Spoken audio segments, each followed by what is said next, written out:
Hello! First of all, I would like to apologize to Sony because the manner of which I was able to watch this movie isn't exactly the way you should. To be fair, I live in a country where Call Me By Your Name would never be played in the cinema. I'd like you to know that I have pre-ordered the DVD because I really do want to support this film. It means a lot to me. I have been watching it every day since December 22. I'm not exaggerating. I have actually watched this movie at least once every day since December 22. That's how much I love it. I feel so strongly about wanting to get my feelings out there, not just in blog form. So let's pretend like we're sitting across each other telling you how much I love the film. Anyway, by the way, if you have not seen the film, please do not watch this video. It's spoiler city. Okay, so for my general observations, what is it with army and soft-boiled eggs? I mean, I was watching J. Edgar last week, and there was a scene where Leo had to crack open the soft-boiled egg for Army, and I was laughing so hard because we all know that in the book at some point Elio does this for Oliver. We just never see it in the movie. Just thought it was really funny. There are so many scenes in the film that felt so intimate that watching it feels wrong.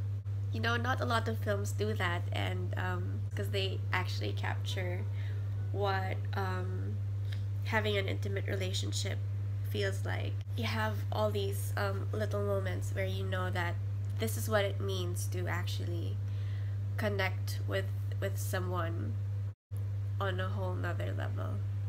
You know, you're not just as cheesy as this sounds, it's not just about it's not about sharing your body, you know, it's more of like two souls just doing that.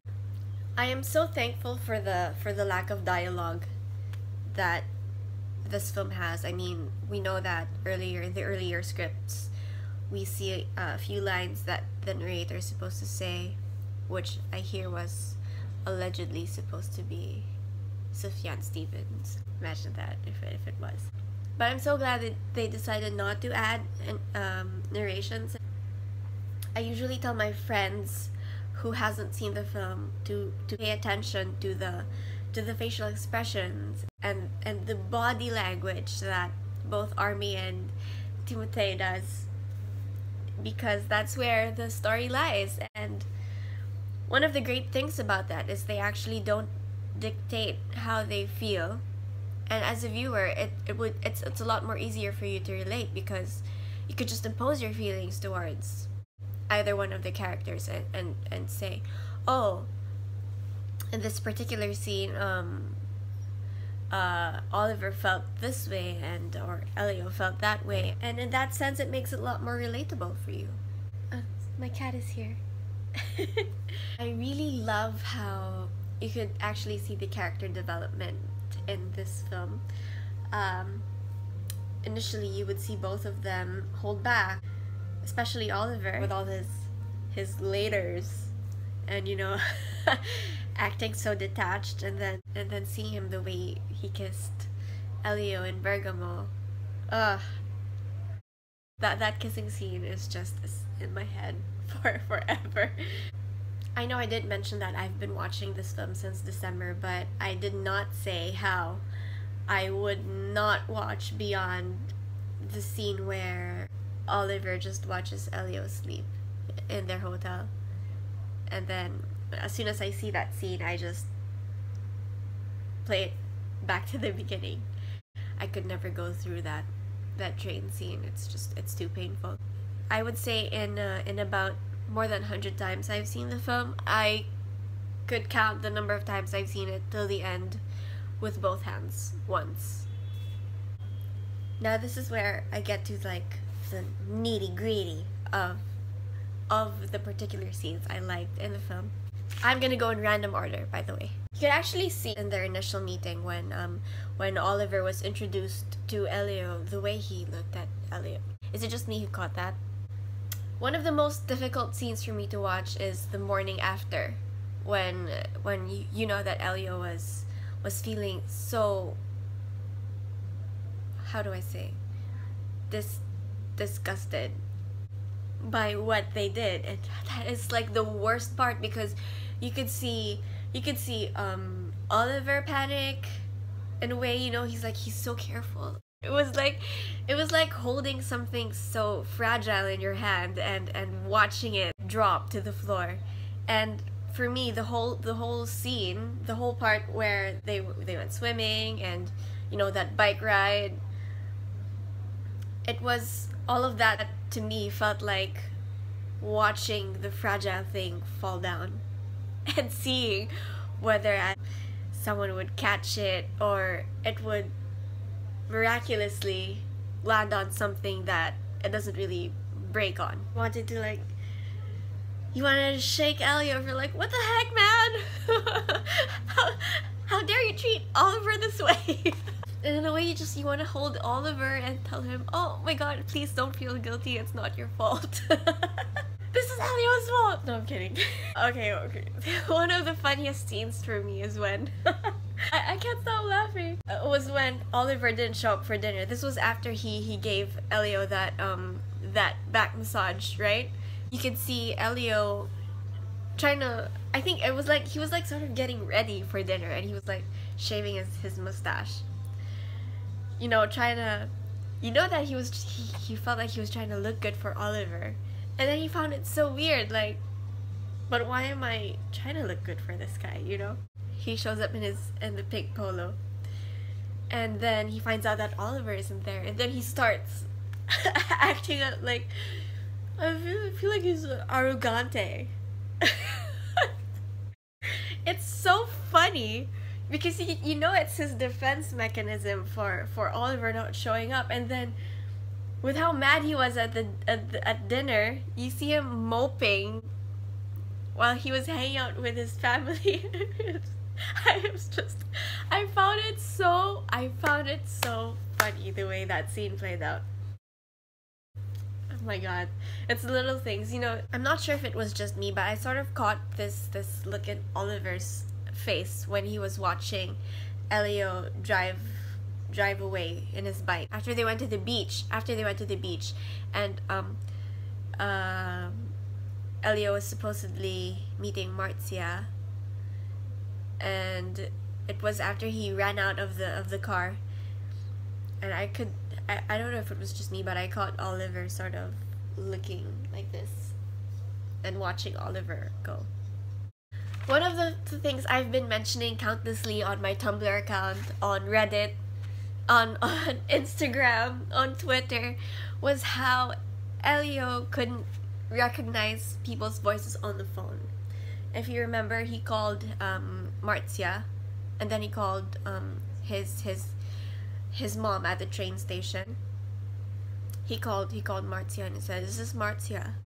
When he was calling home and his mom picked up, he thought it was Mafalda. He was like, "Mafalda?" He was like, "Mom?" You know, he couldn't recognize their voices. But then the second that he hears Oliver's voice on the phone, his face just lights up, and then there was no doubt there. He was not hesitating. He just immediately, he knew who it was. It's crazy. I find it baffling how people are angry over Luca's decision to pan the camera to the window during that first time they made love. There are a ton more sexual scenes than the actual act of them having sex. You have the peach scene. I mean, just the way he holds that peach and puts his finger in that hole. How is that not sexual? That scene is magic because you could see the way Elio was trying to fight the desire to masturbate with that peach. But you could also see the way he was aching for it, with the way he was like restlessly moving his legs about. Oh my god, he does deserve all the awards he's been getting. Oh my god, he is amazing. Or when both Oliver and Elio were wiping off cum in their chests. How is that not sexual? Another sexual scene is the way that Elio takes Oliver's trunks from the bed and, you know, just stares at it for what felt like a minute before actually putting the shorts in his head. I mean, what could be more sexual than that? It would be so much of a cliche seeing these two people do the act of having sex when there are like a lot more layers to actually expressing, you know, or seeing the sexual desire they have for each other.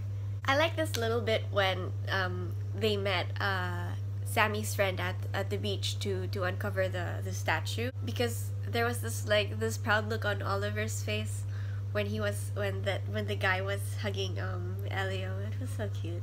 I feel the need to mention a lot of us have noticed this, the way Oliver was touching the statue was the exact same way he was touching Elio's lips in the berm.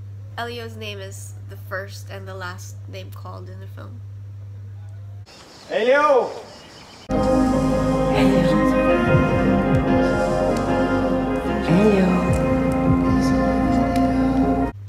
I cannot get over Anella's eyes. It's the way she looks and the way she looks at them. It's like, I know what's going on here. Okay, now let's talk about my favorite scenes, which I believe is everyone's favorite scenes. Oh my god, topping my list is definitely the wasted days conversation. Just because of the way they were casually facing each other and talking about, why don't you give me a sign? And, you know, the way Elio was just like rubbing Army's legs. I mean Oliver's legs.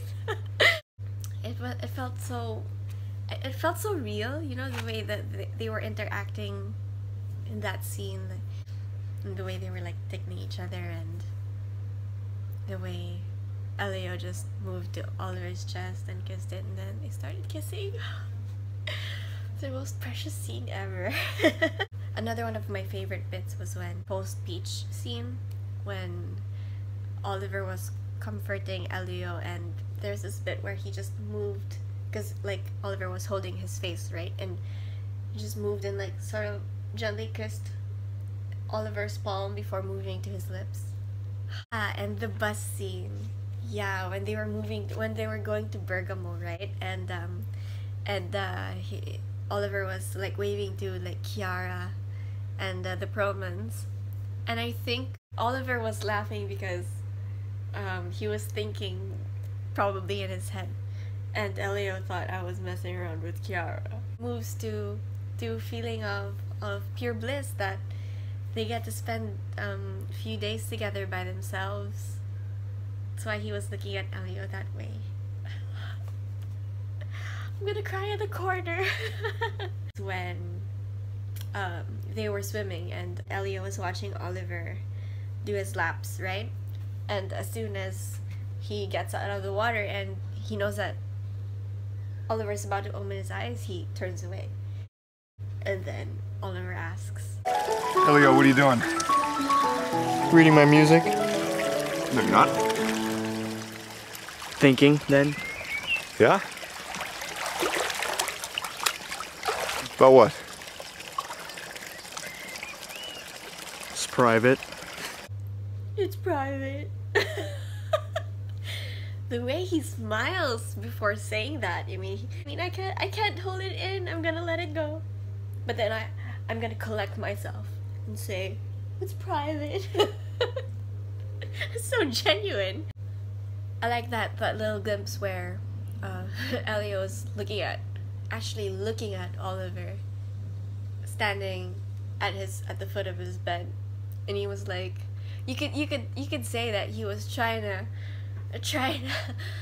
actually look at Oliver, and then he realizes what he was doing and that Oliver was actually right there and looking at him, so he looks away. I really like how Army played out this scene when they were at the lake. This was during the scene that, are you really that afraid of what I think? And then Elio doesn't say anything, but he moves closer to Oliver, and you could actually see Oliver like it sort of broke him, like, because he was trying to act all, you know, calm and cool and detached, whatever.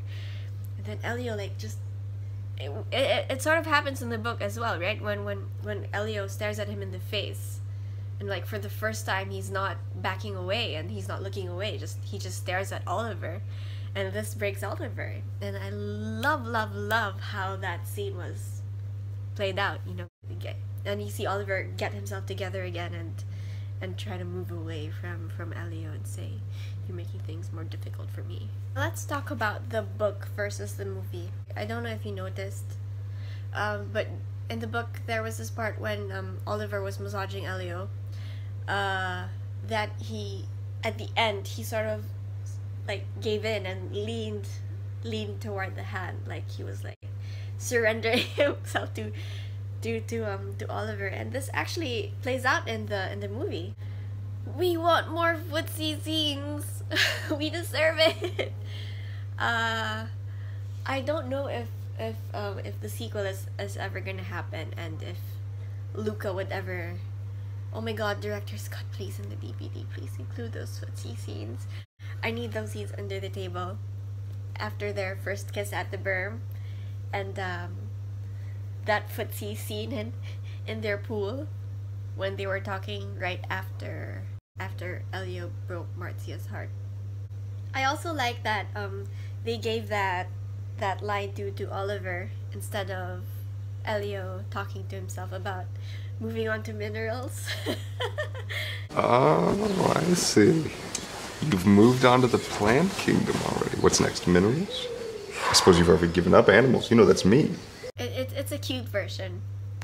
I wasn't really as upset that Vimini wasn't in the film, because it would take out sort of the focus out of Oliver and Elio, knowing that you only have 2 hours.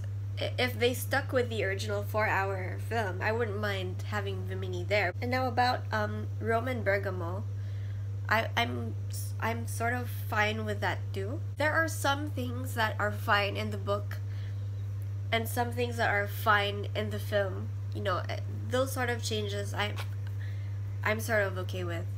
I liked that they showed us how much time they spent together, just the two of them in Bergamo, as opposed to being surrounded by other people in Rome. Although Elio does learn a lot of things during these interactions, and he does have fun. But we also see them have as much fun in Bergamo. It was really special, and one of my favorite scenes is that scene where Elio throws up and Oliver laughs, and he runs to Elio. I think that scene is so endearing, so cute. We don't get that in Rome. I liked this bit in the movie where in the book when Oliver says, I'm about to get married, right? And then he asks Elio, do you mind? And in the book, Elio says, don't be silly, right? He says, don't be silly. Don't be silly, don't be silly. He says, yeah, see, he says, you're being silly, right? He says you're being silly. Whereas in the movie, well, to be fair, in the book it happens face to face. Oliver tells him that to his face, and in the movie he says it over the phone. But oh my God, Elio's facial expression during that scene was everything. He just sort of crushed me, you know, crushed me so hard. He asks, do you mind? And then Elio just makes this face like, well, what do you want me to say, you know? I mean, in a way you could see he's happy, but he's also angry, but he's also not. He's also, you know, it's all these feelings. I mean, what would you expect Elio to say to that? Do you mind? Like, what is my answer gonna change anything? Do you want me to answer the way you want me to answer? Do you want me to be honest? You know, all of that was in Timothee's face. And I'm so glad they didn't go with what was in the book, because this is what I'm saying about how some things are okay in the book and how some things are okay in the film. It's just how it is. My opinion, at least. Okay, I think that's enough geeking out for now. I have geeked out so much. If you have watched this far, I thank you so much. And I know it's just because you love this book, this film as much as I do, and it's gotten me by since December. I love everyone involved in this film so much. I want to thank them. Oh my god, I want to thank like Andre for writing this novel, and Peter Spears for buying the rights, correct me if I'm wrong, to actually adapt this into film, to James Ivory and Luca. Oh my god, I love them so much, and oh my god, I would literally fight anyone who would hate this film. This is why I think it's fair when Army and Timothée would say it's not, you can't call it just a bisexual film or a gay film. You can't put it in a box because it's a love story. It's as simple as that. I mean, love is so infinite. It's not something you could put in a box and say, well, that's that, you know? You can't even say it's a coming out film. It's not that. It's actually self-discovery and self-acceptance, and you know, all these important things that we don't always. I know there are other films that gives that same message, but there are not a lot of them, and not a lot of them are as celebrated as Call Me by Your Name is. So I think that's the most important takeaway. You can't classify it as just a gay film, a bisexual film. It's a love story. In the book, when they were making love for the first time, Elio says it doesn't even feel like they're two men. It feels like they're just two people. Just two people sharing the moment. This is just like, oh my god, I could go on and on for hours how much I love this film. But yeah. By the way, this is a shirt I painted last night. It's a peach shirt, and I placed the letters E and O. I also got a tattoo of, which I believe is what the Call Me by Your Name actually means. This is a print done by Quibe. It is two people. See, it's two people merging. You become the other person, and the other person becomes you. But in a way, you're still you, but also not. And I think it's perfect. So there you have it. I don't think there would be a lot of films that would touch me or touch us the same way this film has. And I hope that somehow everyone involved in this film would know that it doesn't matter how many awards or nominations that you get for being part of this, but I hope you know that the real award, the real reward, is knowing that you have imparted something so big and something so life-changing in everyone's lives. We love you so much. Thank you for watching me geek out, and till my next Call Me by Your Name related video.